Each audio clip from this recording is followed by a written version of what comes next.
دانیہ قرآن academy. یہ قرآن وہ رستہ دکھاتا ہے جو سب سے سیدھا ہے، اور مومنوں کو جو نیک عمل کرتے ہیں بشارت دیتا ہے کہ ان کے لیے اجر عظیم ہے۔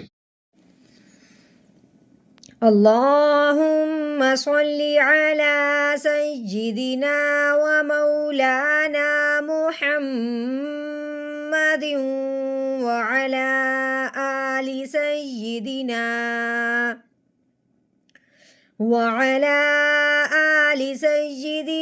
و مولانا محمد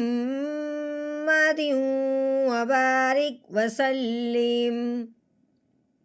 رب اشرح لی صدری ویسر لی امری واحلل عقدۃ من لسانی یفقہوا قولی۔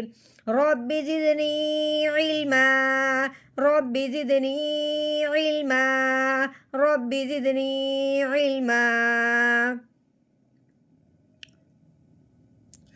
اعوذ باللہ من الشیطان الرجیم، بسم اللہ الرحمن الرحیم۔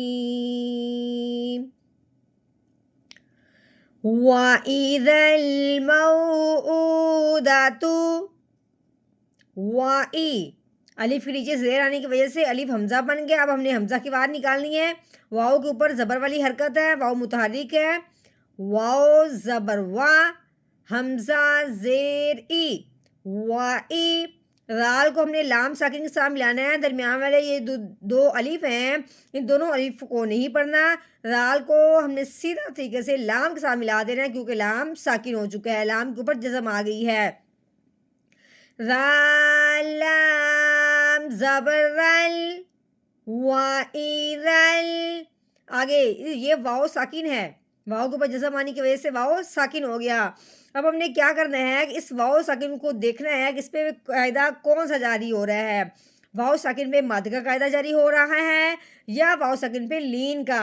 جب ہم نے یہاں پہ غور کیا ہے کہ واؤ ساکن سے پہلے حرف پہ زبر آ چکی ہے، تو پھر یہاں پہ ہمیں معلوم ہوا کہ یہ لین کا قاعدہ جاری ہو رہا ہے، کیونکہ واؤ ساکن سے پہلے زبر آ جائے تو اسے نرمی سے پڑھتے ہیں، کھینچ کے جھٹکا لگاتے ہوئے بالکل نہیں پڑھتے، کیونکہ لین کا مطلب یہی ہے کہ نرمی سے پڑھنا، لفظ کو کھینچتے ہوئے جھٹکا لگاتے ہوئے نہ پڑھا جائے۔ کیسے پڑھیں گے؟ توڑ کیسے کریں گے؟ میم واؤ زبر ماؤ، کیسے؟ ماؤ، حمزہ کے اوپر کیا آ گیا؟ الٹا پیش۔ اب یہ بات سمجھنے والی ہے کہ کھڑی زبر ہو یا کھڑی زیر ہو یا الٹا پیش ہو، یہ جو ہے لکھا ہوا نا اس طرح الٹا بنا ہوا ہے، یہ سیدھا پیش ہے اور یہ کیا ہے؟ الٹا پیش ہے۔ کھڑی زبر ہو، کھڑی زیر ہو یا الٹا پیش ہو، اسے ایک الف کے برابر لمبا کیا جاتا ہے۔ اب یہ الٹا پیش حمزہ کے اوپر آیا ہے، اب ہم نے حمزہ کو الٹا پیش کو پڑھتے ہوئے ایک الف کے برابر لمبا کرنا ہے، تو کیسے پڑھیں گے؟ حمزہ الٹا پیش او، مو او، ٹھیک ہو گیا۔ الٹا پیش آنے کی وجہ سے حمزہ کو ہم نے کیا پڑھا ہے؟ ایک الف کے برابر لمبا پڑھا ہے۔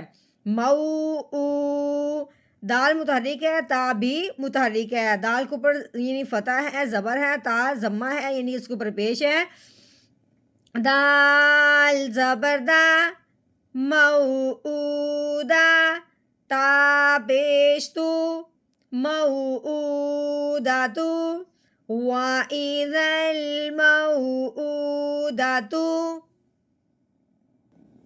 سُئِلَت، آگے کیا آ گیا؟ سُئِلت، ہاں جی، سُئِلت، اس کو بالکل اس طریقے سے نہیں پڑھنا۔ ہم نے کیا کرنا ہے؟ سین کے اوپر ضمہ لگا ہوا ہے، پیش لگی ہوئی ہے، اس کو ہم نے متحرک کہنا ہے، سین متحرک ہے، آگے حمزہ کے نیچے زیر لگی ہوئی ہے، حمزہ متحرک ہے۔ اب اس کو ہم نے کیسے پڑھنا ہے؟ سین پیش سو، حمزہ زیر ای، سو ای، لام متحرک ہے، لام کے اوپر کیا ہے؟ زبر ہے، آگے تا ساکن ہے۔ اب ہم نے کیا کرنا ہے؟ لام کو تا ساکن کے ساتھ ملا کے پڑھنا ہے۔ لام تا زبر لت، سئلت، جو حرف آئے گا ہم نے اسی حرف کی آواز نکالنی ہے۔ سوئی بالکل اس طریقے سے نہیں پڑھنا، سوئی واضح کر کے پڑھنا ہے سوئیلت.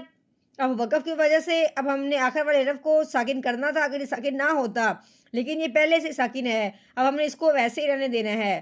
آگے وقف سوئیلت سوئیلت. وَإِذَا الْمَوْءُودَةُ سُئِلَتْ وَإِذَا الْمَوْءُودَةُ سُئِلَتْ.